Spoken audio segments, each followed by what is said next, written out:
সম্মানিত দেশবাসী, আপনাদের সকলের প্রতি শুভেচ্ছা অভিনন্দন জানিয়ে বর্তমানে দেশনেত্রী বেগম খালেদা জিয়ার এই ক্রিটিক্যাল অবস্থায় আপনাদের সকলের কাছে দোয়া চেয়ে দেশনেত্রী গণতন্ত্রের মাতা সাবেক তিনবারের প্রধানমন্ত্রী বিএনপির চেয়ারপারসন বেগম খালেদা জিয়ার দীর্ঘায়ু সুস্থতা কামনা করার দোয়া চেয়ে আপনাদের সকলকে অবহিত করতে চাই। বাংলাদেশে তারেক জিয়া আসতে কোনো বাধা নেই। দেশি বিদেশি চক্রান্ত আছে, তার মধ্যে বাংলাদেশে নিউ চাইল্ড পার্টি আর গুপ্ত রাজনৈতিক দল জামায়াতে ইসলামী এই সমাজে তাদের কোনো ভালো ভূমিকা নাই স্ব স্থানে, কিন্তু তারা ভোটগত অবস্থা সৃষ্টি না করে জুটগত বিভিন্ন কৌশলী পায়তারা করছে।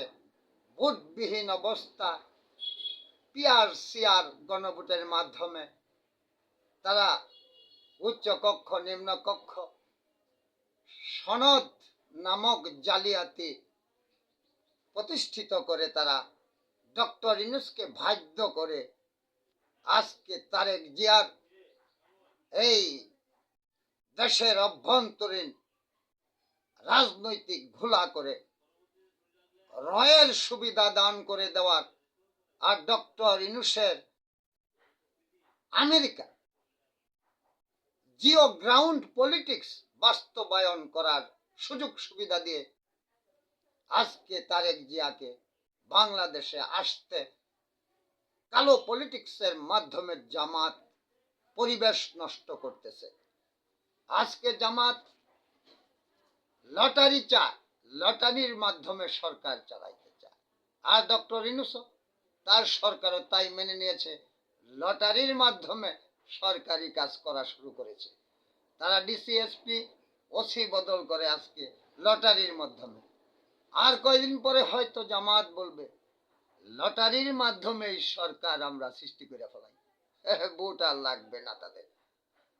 তারা তো উপদেষ্টা আছে বর্তমান সরকারের কয়েকজন, এবং তারা অপকৌশল অপরাজনীতি করে আজকে দেশের চিরাচরিত নিয়মকে ভুলণ্ঠিত করে এই দেশের সমাজকে আজকে তারা উস্কে দিচ্ছে মুসলিম ভ্রাতৃত্ব নষ্টের জন্য, বিভাজন সৃষ্টির জন্য, ধর্মীয় কলহ এই দেশে চিরস্থায়ী করার জন্য।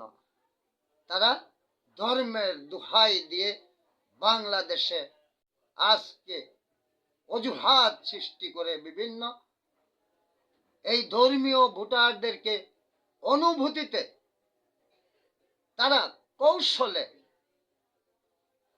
যে দোহাই দেয় ধর্মের, যেই ধর্মকর্ম করে আল্লাহর কাছ থেকে পরকালের জন্য ইহকালের জন্য আল্লাহর কৃপার জন্য যে ধর্মকর্ম করে, আজকে সেই ধর্মকর্মকে জামাত তার ভোটের কাজে ব্যবহার করে। এগুলা এক ধরনের গুপ্ত রাজনীতির এক কৌশলী ব্ল্যাক পলিটিক্সের অংশ। জামাত গুপ্ত উগ্রপন্থী এক বিভৎস রাজনৈতিক দল বাংলাদেশের। এরা আওয়ামী লীগের চেয়েও ভয়ঙ্কর। এরা দেশের স্থিতিশীলতা নষ্টের জন্য, ধর্মীয় স্থিতিশীলতা নষ্টের জন্য, রাজনৈতিক স্থিতিশীলতা নষ্টের জন্য, রাষ্ট্রের স্থায়ী সরকার সৃষ্টিতে বাধাগ্রস্ত করতেছে। এবং তারা তাই তো তাদের ওই আওয়ামী লীগের ওবায়দুল কাদেরের মতো, কাউয়া কাদেরের মতো বক্তৃতা আজকে শোনা যায়। আস্ফালন তাদের অতিরঞ্জিত। আজকে তারা উচ্চ কণ্ঠে আওয়াজ তুলে জেনোসাইড হবে। তারা বলে আবারও 5ই আগস্ট হবে। তারা আঙ্গুল বেঁকিয়ে ঘি খাবে। তারা বলে গাছে কাঁঠাল গুপে তেল। তারা এই সমস্ত অধ্যত্বপূর্ণ বক্তব্য দিয়ে দেশে ব্ল্যাক পলিটিক্সের মাধ্যমে ধর্মের দোহাই দিয়ে ধর্মীয় বিভাজন সৃষ্টির মাধ্যমে এই দেশে উগ্রবাদ এবং এই দেশে বিশৃঙ্খলা সৃষ্টি করে জঙ্গি শাসন ব্যবস্থা কায়েম করতে চায়। এই জামাতকে প্রতিরোধ করতে হবে। আর এই জামাত নিউ চাইল্ড পার্টি, তারা বলে, জামাত বলছে ওই 13ই নভেম্বর হাসিনার ফাঁসির রায় ঘোষণার জন্য যখন প্রস্তুতি চলছে, তখন বলছে এই দেশে জামাত যুদ্ধ ঘোষণা করলো চাঁদাবাজি আর এই সন্ত্রাসের বিপক্ষে। কিন্তু তাহলে গাড়ি জ্বালালো কে, ককটেল মারলো কে?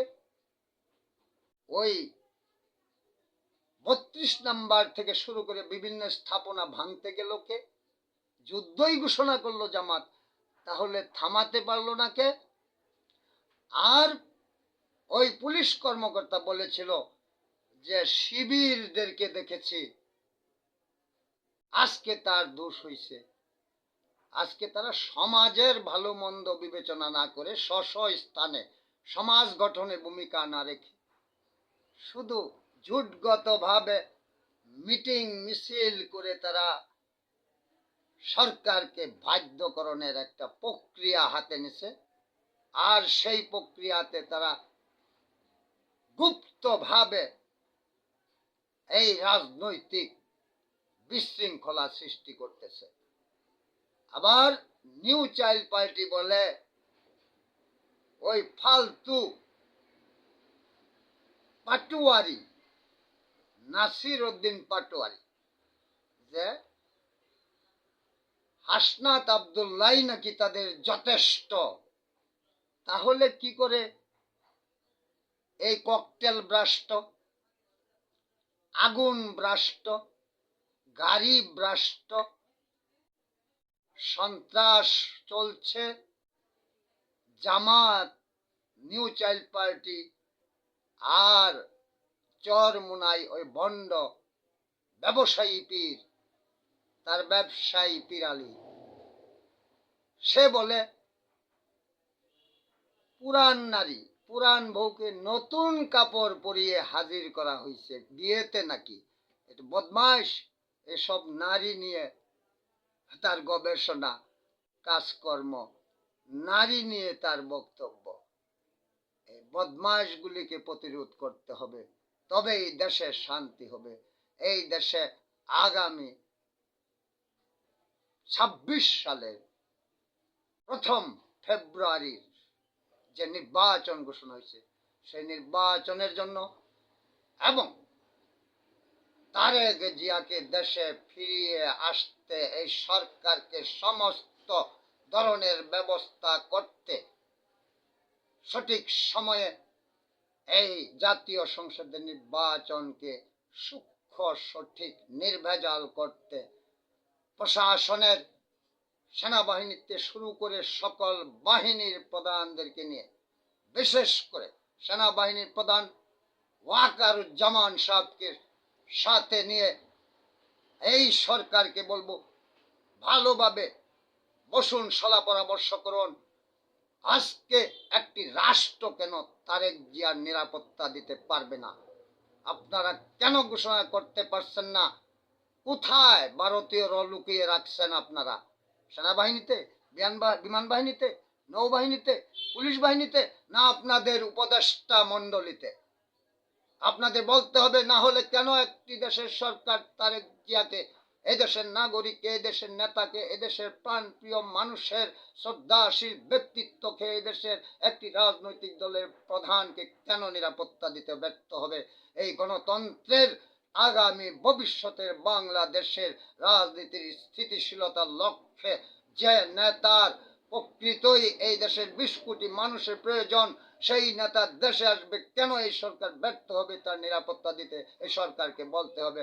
এবং এই জামাত, নিউ চাইল্ড পার্টি ও ভণ্ড প্রতারক পীর আলী ব্যবসায়ী, এই নজুব হুজুর, তাদেরকে বলতে চাই আস্ফালন আর এই ধরনের অধ্যত্বপূর্ণ আচরণ থেকে বিরত থাকেন, অন্যথা এই দেশের মানুষ আপনাদের বিপক্ষে যদি রাস্তায় নামে, আবারও যদি জামাত যে ঘোষণা দিছে 5ই আগস্ট হতে পারে, যদি তাই চায় জামাত, তাহলে তাকে উপযুক্ত শিক্ষাই দিয়ে দিতে হবে।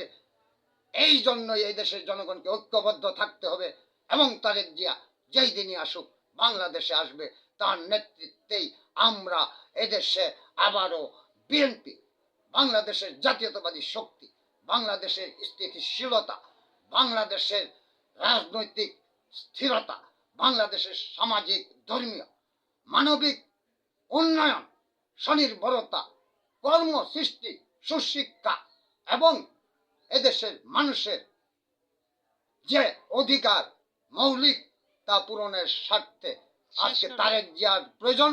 তারেক জিয়া দেশে আসবে, আর তারেক জিয়ার জন্য এই দেশের বিএনপির লক্ষ লক্ষ প্রাণ দিতে, লক্ষ লক্ষ লোক প্রাণ দিতে প্রস্তুত আছে। সরকার ব্যর্থ হলে এখনই বলুন বিএনপিকে, বিএনপি সর্বাত্মক ব্যবস্থা নিবে। সরকারের অবস্থা ব্যবস্থা, ট্রেনিং, অস্ত্র দিতে হবে। বিএনপি তারেক রহমানের এই নিরাপত্তার ব্যবস্থা করবে।